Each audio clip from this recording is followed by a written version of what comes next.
नमस्कार। 9वीं कक्षा के इतिहास का पहला चैप्टर भौगोलिक खोज को हम लोग आज देखेंगे और इसके कुछ महत्वपूर्ण बिंदु हैं जिसके बारे में हम लोग डिस्कस करेंगे। जैसा कि आप जानते हैं कि पूरा विश्व पहले के जो पादरी थे, जो धर्मगुरु थे, उन्हीं से अधिकतर शिक्षाएं ली गई और उनमें उन लोगों का मत था कि जो पृथ्वी है वो चपटी है और एक सीमा तक जाने के बाद यह अनंत में गिर जाती है और वहाँ से वापस आना संभव नहीं है। परंतु इतिहास में एक ऐसी घटना घटी जिसमें अरबों के द्वारा युद्ध होता है और इसमें अरब के जो लोग थे वो तुर्की और कुस्तुनतुनिया पर अपनी अधिकार को मजबूत कर लेते हैं और वहाँ से अंग्रेज़, हम आज के डेट में अंग्रेज़ कह रहे हैं, इन अंग्रेज़ों को खदेड़ करके भगा दिया जाता है। और तब उन लोगों को अपनी एक नई समस्याएं होती है, वो ये है कि अब ये लोग पूरी तरह से एशिया के देशों से कट जाते हैं, इनके हाथ में अब कुछ नहीं रहता है और पुनः एशिया में जाने के लिए जब ये तुर्की के रास्ते का प्रयोग करना चाहते हैं तो इनके ऊपर भारी कर अर्थात टैक्स लगा दिया जाता है। इस टैक्स से बचने का एक ही साधन था, या तो आप रास्ते बदल लें या फिर युद्ध करें। युद्ध में चूँकि हार गए थे इसलिए युद्ध कर नहीं सकते थे, तो इन्होंने रास्ते बदलने के बारे में सोचा और इसमें स्पेन, पुर्तगाल सबसे आगे थे। और स्पेन और पुर्तगाल के जो लोग थे उन्होंने इसकी शुरुआत की, जिसको हम लोग भौगोलिक खोज के नाम से जानते हैं। और ये इतिहास में भौगोलिक खोज को विश्व के इतिहास में युगांतकारी घटनाएं कहा गया, यानी कि एक युग का अंत कर दिया और एक नए युग की शुरुआत हो गई। आइए हम देखते हैं कि कैसे नए युग की शुरुआत हो गई। तो नए युग की शुरुआत हुई इस प्रकार से कि भौगोलिक खोज ने विश्व की नई रूपरेखा सामने लाई ना। इसमें लोगों के विचारों में परिवर्तन आया। विचार में कैसे परिवर्तन आया जी? तो लोग जो पहले सोचता था कि पृथ्वी चपटी है, एक समय के बाद हम पृथ्वी में अनंत में चले जाएंगे, वापस नहीं आएंगे। इसको मैगलेन ने जब पूरी दुनिया का चक्कर लगाया, मैगलेन 1515 में जब मैगलेन ने पूरी दुनिया का चक्कर लगाया, तब जाकर के पता चला कि ये जो बातें कही गई है और ये झूठ है। इसके पहले गैलीलियो इसी बात को कहकर मारा जा चुका था। गैलीलियो एक प्रसिद्ध वैज्ञानिक है और इन्होंने अपनी खोज के आधार पर ये बात बताई थी कि पृथ्वी चपटी नहीं है, गोल है। परंतु पादरी लोगों को ये बातें अच्छी नहीं लगी थी और उस समय इसका विरोध करते हुए उन्हें मृत्युदंड की सज़ा सुना दी गई थी और इटली में वे मारे गए थे। लेकिन बाद में ये घटनाएं आम चर्चा की चीज़ें बन गई और उसी के तहत आया कि लोगों के सामने जो विचार थी, नई रूपरेखा थी, वो सामने आई। और नई रूपरेखा यह थी कि लोग अब अपने विचारों को तो इसी बीच दुनिया में नए नए रास्तों की खोज होने लगी और जो पुर्तगाल और स्पेन के राजा थे उन्होंने भारी छूट दिया, कई प्रकार के प्रोत्साहन दिए, लोभ दिए। यदि कोई व्यक्ति समुद्री खोज में जाता है, उसके परिवार में किसी प्रकार की परेशानी हो तो जीवन भर के लिए राजा, हम जो वहाँ के महाराजा थे, क्योंकि उस समय राजशाही शासन ही था पूरे यूरोप में। आज भी यूरोप के कई देशों में राजशाही शासन है, यहाँ तक कि ब्रिटेन में भी। भले ही वहाँ लोकतंत्र के हिसाब से चुनाव होते हैं, चलते हैं, परंतु वहाँ भी मुख्य रूप से, यानी कि हमारे देश में राष्ट्रपति और ब्रिटेन में महारानी है, महाराजा महारानी। तो वहाँ भी अभी भी वे स्टाम्प रबर की तरह काम कर ही रहे हैं। तो इसी प्रकार से वहाँ के राजाओं ने अपने नाविकों को प्रोत्साहन दिया, ये बात के लिए भरोसा दिया कि आप विश्व में नए नए देशों की खोज के रास्ते ढूंढें, मैं इसके लिए आपको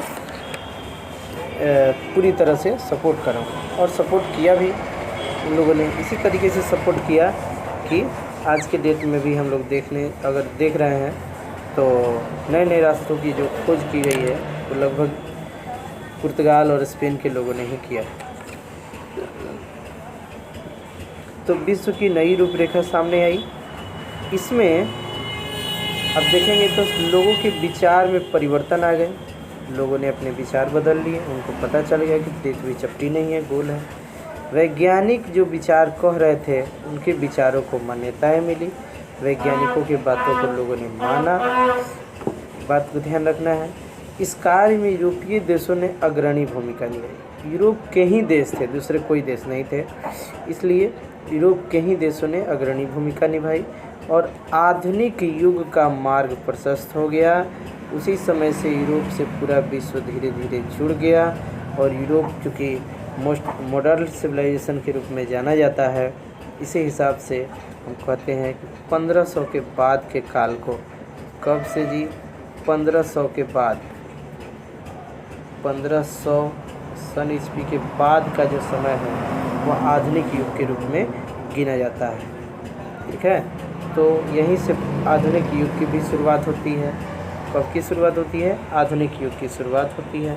और आधुनिक युग की शुरुआत के बाद हम लोग देखें तो अब अगला जो पड़ाव है उसमें हम लोग देख लें थोड़ा सा। मध्य युग में, मध्य युग जो 1000 से 1500 के बीच की जो समय है उस समय को मध्य युग कहा गया। ध्यान देंगे, 1000 से 1500 ईस्वी तक, 1000 से 1500 ईस्वी तक की जो समय है उसको मध्य युग के रूप में जाना गया है।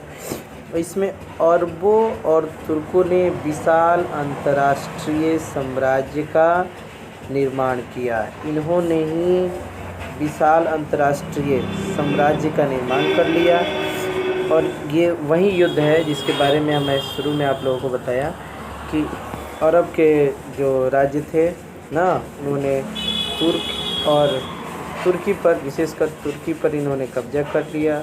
और देखा जाए तो एशिया और यूरोप का मार्ग है तुर्की ना, और तुर्की पर जैसे ही इन्होंने कब्जा किया यूरोप के देश एशिया से अलग हो गए।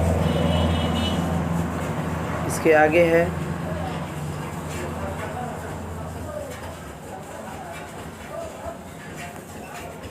अब क्या हुआ था, देखिए एक लाइन इसमें छूट गया है, हम इसमें जोड़ना चाहेंगे इस लाइन को। ये लाइन क्या है कि 1488 में शुरू होता है, 1488 से 1400 के आगे से ही शुरू हो रहा है, लेकिन 1488 से मेन खोज जारी होता है। ठीक है, हमारे पश्चिम में एक देश महादेश है, पश्चिम दक्षिण में, पश्चिम और दक्षिण में। ठीक है, हमारी अगर हम मानचित्र में जा रहे हैं और हम बायां हाथ को देखेंगे तो बायां हाथ पश्चिम दिशा को दर्शाता है और दायां हाथ पूर्व दिशा को दर्शाता है। तो जब हम अपने मानचित्र में पश्चिम की दिशा में चलेंगे तो पश्चिम और नीचे जब जाएंगे दक्षिण, तो पश्चिम दिशा में एक महादेश है जिसका नाम है अफ्रीका। कौन सा महादेश है जी? अफ्रीका। तो अफ्रीका महादेश वहीं एक रास्ता है जिससे होकर के एशिया आया जा सकता है। तो अफ्रीका के जो पश्चिमी तट थे, अफ्रीका के पश्चिमी तट होते हुए धीरे धीरे नाविक एशिया की तरफ बढ़ने के लिए आगे बढ़े कि क्या यहाँ से, और वो अटलांटिक महासागर में उतरे थे। ठीक है, चूँकि यूरोप और अफ्रीका का जो पश्चिमी तट है वो अटलांटिक महासागर से लगा हुआ है। तो अटलांटिक महासागर के नीचे उन लोगों ने आया और नीचे जैसे ही ये जो अफ्रीका है ना, तो अफ्रीका के जो सबसे नीचे वाले क्षेत्र हैं उसी में एक छोटा सा अंतरिप निकला हुआ है। अंतरिप किसे कहते हैं जी? तो अंतरिप वैसे पतले भूभाग को कहते हैं, एकदम पतला सा रास्ता जिसके 3 तरफ से पानी हो और एक तरफ से वह स्थल खंड हो। तो उसी प्रकार के एक अंतरिप निकला हुआ था और इसी अंतरिक्ष पर पहुंचा एक नाविक जिसका नाम था बार्थोलोमियो डियाज। बार्थोलोमियो डियाज, ये बार्थोलोमियो डियाज जो थे वे चूँकि तूफ़ान में फंसे हुए थे तो वो उस जगह पर रुक गए और उन्हें वो जगह जो दिखा उसको उन्होंने नाम दिया था केप टाउन, ठीक है। और वास्तविक नाम था उत्तम आशा अंतरिक्ष, उत्तम आशा अंतरिक्ष, और आज के डेट में उसे हम लोग केप टाउन के नाम से जानते हैं, ठीक है। तो केप टाउन की खोज कर दिया गया था 1488 में। 1488 में केप टाउन की खोज हो गया और 1488 में केप टाउन, जिसको हम लोग वर्तमान में उत्तम आशा अंतरिक्ष के नाम से जानते हैं, इसकी खोज हुई। और इसके बाद आगे बढ़े और उसके बाद कई एक देशों की खोज हुई। इसमें से हमारे 1492 में, जैसा कि यहाँ लिखा हुआ है, 1492 में क्रिस्टोफर कोलंबस, ठीक है। ये चूँकि भारत की ही खोज करने निकले हुए थे, लेकिन ये पहुँच गए एक नई दुनिया में जो अटलांटिक महासागर के दूसरे तरफ था और ये अमेरिका के पूर्वी तट पर पहुँचे हुए थे ना। और अमेरिका के पूर्वी तट पर जब पहुँचे तो इन्हें लगा कि मैंने भारत की खोज कर ली, लेकिन ये गलत थे। वो भारत नहीं था, वो अमेरिका था। चूँकि वहाँ पर ये लोग नई बार गए थे, इसलिए इन्होंने वहाँ के जगह पर नाम रख दिया रेड इंडिया, ठीक है। बाद में जो अमेरिगो वेस्पुची वहाँ पर पहुँचे और उस क्षेत्र की काफ़ी विस्तृत जानकारी उन्होंने इकट्ठा की और तब उन्होंने नाम दिया कि ये एक नया जगह है, ये इंडिया नहीं है। और तब से उन्हीं के नाम पर उस जगह का नाम पड़ गया अमेरिका। तो दिमाग में रखना है कि अमेरिका का नाम किसके नाम पर पड़ा है, तो अमेरिगो वेस्पुची के नाम पर पड़ा है, ठीक है। Amerigo Vespucci. हमारा पेन थोड़ा सा धीमा चल रहा है, इसलिए हो सकता है कि आप लोगों को परेशानी हो, तो बातों को ध्यान से सुनेंगे। उसके बाद आते हैं 1492 में ये खोज कर दिया गया अमेरिका की। उसके बाद एक पुर्तगाल का ही नाविक था, वो बढ़ा आगे और वो उत्तमाशा अंतरिक्ष पर ही, जो 1488 में उत्तमाशा अंतरिक्ष की खोज बार्थोलोमियो डियाज ने किया था, उसी उत्तमाशा अंतरिक्ष के सहारे, उसी उत्तमाशा अंतरिक्ष के पास पहुंचा और पता करने लगा कि कैसे हम पहुंचे। तब तक उसको एक भारतीय व्यापारी वहां मिल गया। उन व्यापारी का नाम था अब्दुल मजीद। क्या नाम था? अब्दुल मजीद। तो अब्दुल मजीद जो कि भारत के रास्ते जानते थे और उन्होंने वास्को डी गामा को वहाँ से लेकर के आ गए भारत। तो भारत के कहाँ? तो भारत के कालीकट, जो वर्तमान में आज के डेट में केरल है, इसी केरल के एक जगह था जिसका नाम था कालीकट। आज भी कालीकट है, जिसको कोझिकोड के नाम से हम लोग जानते हैं। हाल ही में एक विमान दुर्घटना हुई थी, तो वहीं कालीकट कोझिकोड है। तो वहाँ पर लेकर के पहुँचे और ये 1498 की बात है। कब की बात है? 1498 की। तो ध्यान में रखिएगा 1498। 1498 में क्या हुआ? 1498 में उन्होंने भारत की खोज की। भारत आने के मार्ग को कहा जाएगा, ठीक है। और पूरा याद था 1519 से मैगलन ने पूरी दुनिया का चक्कर लगाया और जहाज़ से चक्कर जब लगाया तो उन्होंने बताया कि पृथ्वी गोल है, चपटी नहीं है। और इसी बीच कैप्टन कुक जो ऑस्ट्रेलिया की खोज की है, उसी के साथ ऑस्ट्रेलिया के बगल में ही है न्यूजीलैंड। तो न्यूजीलैंड के द्वीपों का भी पता लगाया गया ना, न्यूफाउंडलैंड के बारे में। उस समय उसको न्यूफाउंडलैंड कहा जाता था, बाद में उन्हें न्यूजीलैंड कहा गया। तो द्वीपों का पता लगा और 16वीं शताब्दी पहले, 16वीं शताब्दी कब से शुरू हो रहा है जी? और 1500 से लेकर सॉरी लिखा नहीं पा रहा है, 1500 से लेकर 1599, इस समय को हम लोग 16वीं शताब्दी के नाम से जानेंगे। 1599 ठीक है, 1599 99, 1500 से लेकर 1500, ये 16वीं शताब्दी तक पूर्वार्ध मतलब आधे समय तक यूरोप को सारी दुनिया की जानकारी हो चुकी थी ना। और भौगोलिक खोज जब ये हो गया, अब यहाँ पर कुछ लोगों का लालच बढ़ा, और जब लालच बढ़ा तो उस समय इन्होंने अब नए तरीके से व्यापारिक, इसके परिणाम क्या हुए तो परिणामों को हम लोग देख लेते हैं एक बार। तो परिणाम स्वरूप व्यापार वाणिज्य, ठीक है, इस बात को ध्यान रखिएगा। व्यापार वाणिज्य क्या है? व्यापार मतलब वस्तुओं की खरीद बिक्री, और वाणिज्य जब जुड़ जाता है तो उसमें उद्योग और धंधे भी आ जाते हैं, टैक्स भी आ जाता है। तो व्यापार वाणिज्य में वृद्धि हुई, औपनिवेशिक साम्राज्य का विकास हुआ। और औपनिवेशिक क्या है? नए नए क्षेत्रों को अपना क्षेत्र बताकर उस पर अपना हक अधिकार जमाना, अपने नियम और कानून थोपना, जहाँ जिस भूमि पर आपका कोई वास्तविक अधिकार नहीं है, फिर भी अपने नियम कानून को मनवाना, वहाँ के शासन को अपने हाथ में ले लेना, यही है औपनिवेशिक। और इस तरह से इसकी साम्राज्य का विकास हो गया। इसी विकास में हम लोग ब्रिटेन के गुलाम बन गए ना। फ्रेंच ईस्ट इंडिया कंपनी जैसे कई देश, पुर्तगाल, स्पेन, फ्रांस, अमेरिका, ये सारे देशों ने नए नए देशों को अपने अपने उपनिवेश बनाने लगे। वाणिज्यवाद का विकास हो गया, ठीक है। वाणिज्यवाद मतलब कि इसको हम कैसे समझें? औद्योगिक वाणिज्य मतलब उद्योगों का विकास हो गया ना। अब क्या हुआ?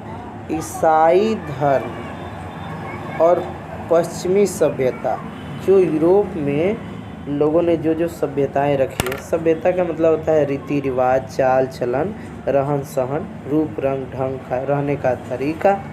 तो ये जो तरीका यूरोप वालों के पास था, यानी अंग्रेज़ों के पास था, वो तरीका हमारे पूरे विश्व में फैलने लगा। चारों तरफ लोगों को वे अपने तौर तरीके से लोगों को अचंभित कर देते थे, जिससे लोग, जैसे आज भी हम लोग शॉर्ट जीन्स टी शर्ट आदि पहन रहे हैं, ये सभी चीज़ें पश्चिम सभ्यता का ही देन है। उसी प्रकार से ईसाई जो धर्म थे, ये जहाँ जहाँ उपनिवेश बनाए, अपने अपने धर्म के प्रचार किया, और धीरे धीरे ईसाई धर्मावलंबियों की संख्या बढ़ती गई। इसी में एक बात आता है दास व्यापार। क्या आता है जी? दास व्यापार। दास व्यापार मतलब कि यूरोप और यूरोप नहीं, अफ्रीका और भारतीय एशिया, अफ्रीका और एशिया समझा जाए तो भारतीय उपमहाद्वीप के कुछ ऐसे भी क्षेत्र थे जहाँ पर लोग काफ़ी उनकी नज़र में, यूरोप वालों की नज़र में काफ़ी असभ्य थे, और वे इन्हें जानवरों की तरह पकड़ लेते थे, कैद कर लेते थे, और पश्चिम के देश यूरोप में ले आकर के उन्हें बेच दिया करते थे। एक तरह से समझिए तो बेच दिया करते थे। उसी को दास व्यापार कहा गया है। नौकर का व्यापार, लोगों को ले आकर के बेच दिया जाता था वहाँ भेड़ बकरियों की तरह, और उनसे कई प्रकार के असहनीय और कठिन कार्यों को कराया जाता था जिन्हें वो नीच काम समझते थे। और इस प्रकार से दास व्यापार का भी विकास हुआ। और आगे चलते हैं। विकास हो गया। विकास के बाद अंधविश्वास जो था, पूरी दुनिया में कुछ ऐसे भी अंधविश्वास थे। सबसे बड़ा अंधविश्वास तो यही था कि पृथ्वी चपटी है, और इसी प्रकार के अंधविश्वास का अंत हो गया ना। भौगोलिक खोज से हानियाँ ये हुई कि कई प्रकार की सभ्यताओं का अंत हो गया, सभ्यताएं खत्म हो गई।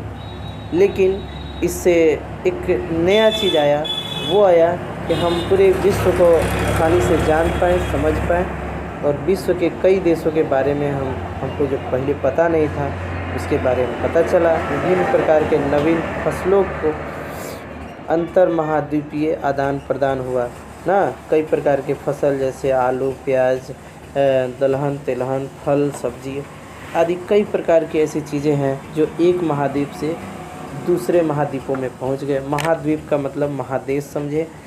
जैसे एशिया महाद्वीप हो गया, यूरोप महाद्वीप हो गया, अफ्रीका महाद्वीप हो गया। तो दुनिया में कितने महाद्वीप हैं? दुनिया में 7 महाद्वीप। सबसे बड़ा महाद्वीप तो सबसे बड़ा एशिया है। उसके बाद की बात करें तो अफ्रीका है। उसके बाद करें तो उत्तरी अमेरिका, दक्षिणी अमेरिका, यूरोप, उसके बाद ऑस्ट्रेलिया, और सबसे छोटा जो है वह है अंटार्कटिक महादेश। ठीक है, तो अंटार्कटिक महादेश की बात कर लें तो इस प्रकार से दुनिया में 7 महादेश हैं, और भारत का स्थान पूरी दुनिया में 7वें नंबर पर है। सबसे बड़े देश रूस, उसके बाद कनाडा, दूसरे नंबर पर कनाडा, तीसरे नंबर पर अमेरिका, चौथे नंबर पर चीन, 5वें नंबर पर ब्राज़ील, 6ठे नंबर पर ऑस्ट्रेलिया और 7वें नंबर पर हम भारत हैं। इसके बाद कजाकिस्तान का नंबर आता है जो कि 8वें नंबर पर है। तो ध्यान रखिएगा, हमारा पता है Sanjay sir career point coaching centre, थाना रोड, चनपटिया, हमारा मोबाइल नंबर। धन्यवाद वीडियो को देखने के लिए।